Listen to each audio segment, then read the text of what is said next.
I talked about in my previous video, posted at 3 p.m. about Marjorie Taylor Greene and her "they control the weather" nonsense, that Republicans, because they are bereft of ideas that resonate with the American people, when a natural disaster strikes, they go a couple of different ways.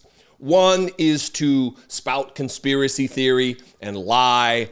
One is to, I guess there's more than just two. One is to withhold disaster aid from areas that aren't traditionally Republican, like Donald Trump did many, many times. It's been documented.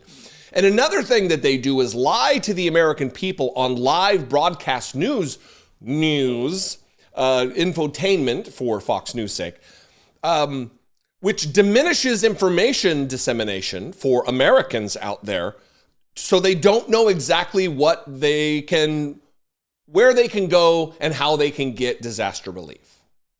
You would think, as journalists, as purveyors of information to an audience, they would want them to have the full picture, to have everything at their fingertips in order that they have a greater possibility of receiving relief aid, of having their misery abated, having the flooding and the absolute terror that their lives are currently in somehow lessened. That's not the case. Republicans, especially in this case, Laura Ingraham, doesn't give a single shit about the people she claims to care about, claims to want to give information to. And last night was an absolute remarkable example of this. I'm going to play two clips for you. One is Laura Ingraham playing a brief portion of Kamala Harris discussing disaster aid relief.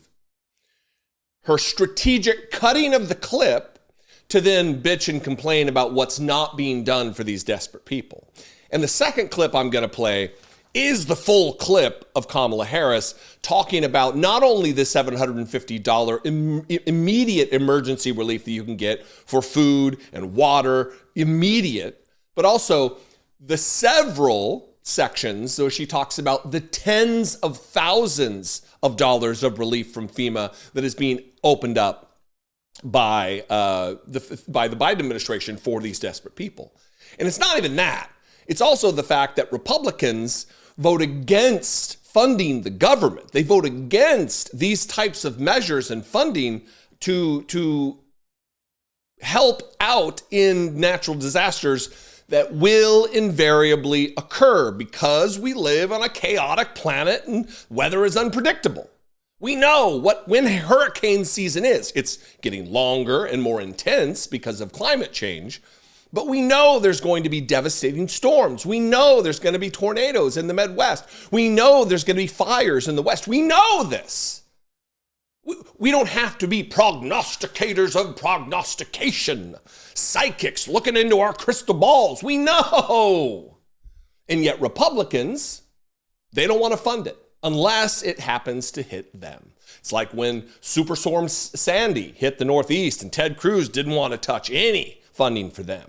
Yet when a hurricane hits in Houston or in Texas, oh, where's my money? Where's the money for my people? They don't care unless it impacts them. So let's watch this first clip where she very strategically cuts the clip off to then whine and complain about the things that she's misrepresenting.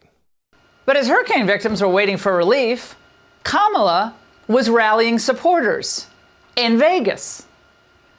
6 days after the lights went out and the floodwaters rose in Georgia, she did finally do a drop-by.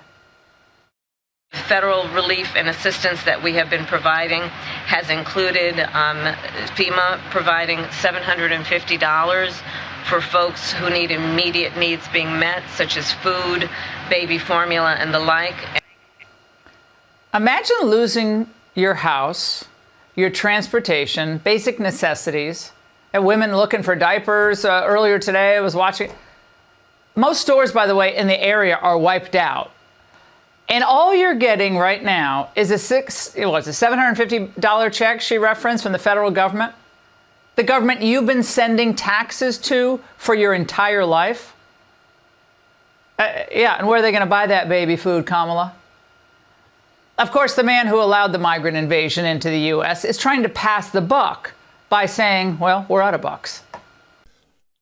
Two things very quickly. One, 6 days after the lights went out and the floodwaters rose in Georgia, she did finally do a drop-by. The administration was very, very careful. They were very communicative. They were very open about why they weren't showing up on the scene in the immediate aftermath of this tragedy, of this weather emergency. And it's because it diverts desperately needed resources from people, from search and rescue operations to stand up a security apparatus to support a president or a vice president of the United States is serious business. You don't want to distract rescuers, police, and fire from that effort. It's responsible, it's empathetic, it's decent, it's leadership. The other thing is, imagine losing your house, your transportation, basic necessities, and women looking for diapers. Earlier today, I was watching most stores, by the way, in the area wiped out, and all you're getting right now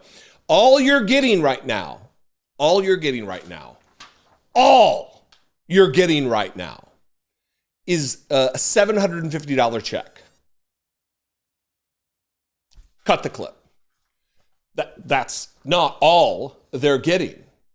And here, for your edification and information, so you can share this with people who live in these areas if they have electricity or are watching videos on their phone and in some kind of a method to get information, here is what they're getting. Here is what the federal government, by way of the Federal Emergency Management Administration, here is what the Biden administration has stood up to support people, whether Democrat, whether Republican. Here is the rest of what Laura Ingraham strategically and intentionally didn't show her audience on Fox News.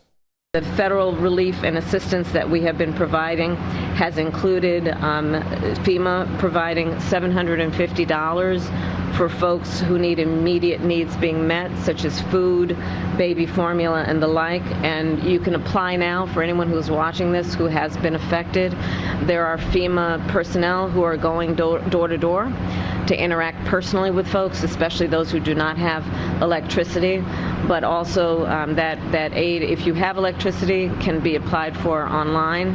And I encourage people to do that. FEMA will just basically verify your address, and then the process should take hold. FEMA is also providing tens of thousands more dollars for folks to help them be able to deal with home repair, to be able to cover a deductible when and if they have insurance, and also hotel costs. Today I'm also announcing that the President has approved the governor's request for 100% federal reimbursement of local costs. And Mayor, as you have pointed out, the burden to local governments, including the state government, is pretty immense. And so by announcing today and making the dedicated resources to cover 100% of local costs will have a huge impact on our ability to get relief to people as quickly as possible. And that will include, for example, what the federal government will do to reimburse local and state governments around issues like debris removal, which you can see just up and down this street, much less in other areas of the state and in the region. This is a big issue. I was speaking with one of the residents of the community who needs that big tree removed so she can actually get to work and make sure that her child is able to get to school when the schools reopen. So this is a very big part of the recovery process. That money of the federal reimbursement will also help with emergency services that are now being provided by the state so that they can be reimbursed and then have the resources to keep providing those emergency services. Also, we will be covering the local government costs for food, water, and shelter. Again, resources that are desperately needed by the members of this community. And so my final point to the residents of this community and the region is that we are here for the long haul. There is the work that we have done together that was the immediate response, preparation for, and then the immediate response after. But there's a lot of work that's going to need to happen over the coming days, weeks, and months. And the coordination that we have dedicated ourselves to will be long-lasting to get families, to get residents, to get neighborhoods back up and running. I hope you stuck around for all of that. well, if you're here, you did stick around, or maybe you just spanned through because you saw the timer on the clip. That was a whole bunch of the federal government doing what the federal government should be doing in moments like this.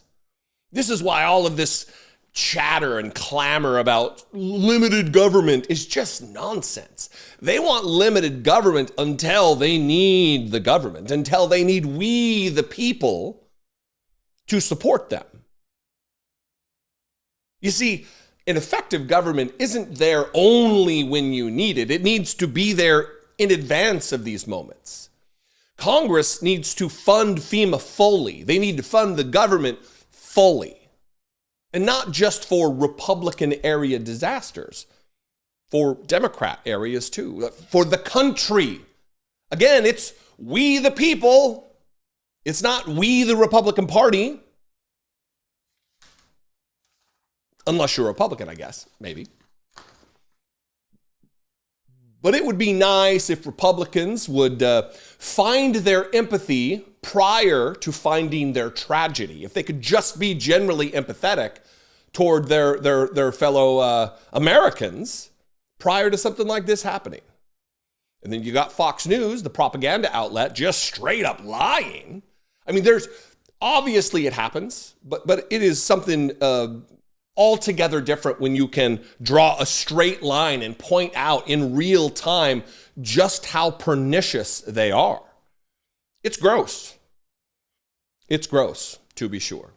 What do you think? I'd love to know. I welcome your comments in the comment section below. That'll get me back on track with the algorithm. Taking a day off does wonders, and I mean terrible wonders for your position in this particular genre. You got so many people out there putting out so much content. I would appreciate it very much. Like, make sure you're subscribed. All those things are helpful. You can also call, leave me a voicemail, 714-576-4054. And of course, you can always email me daily at dollemore.com. Follow me on social media. I am at Dollemore everywhere. I'd love to see you there. And if you like the cut of my jib, if you get value from what I do for you on a video by video basis, please consider a $2 monthly support mechanism here, but you can become a channel member. You can go over to patreon.com/IDoubtItPodcast.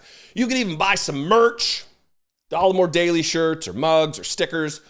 All of that goes a long way. We even got some hats, cool, very cool, actually better than I thought they turned out, that they would turn out. Embroidered hats. I should wear one on the show this weekend. Maybe I'll do that. Not really a hat guy, but I have one. I might as well wear it. Anyway, I appreciate you very much. Love and appreciate you and your engagement with my content. I'll see you next time. Be genuine. Take care of one another.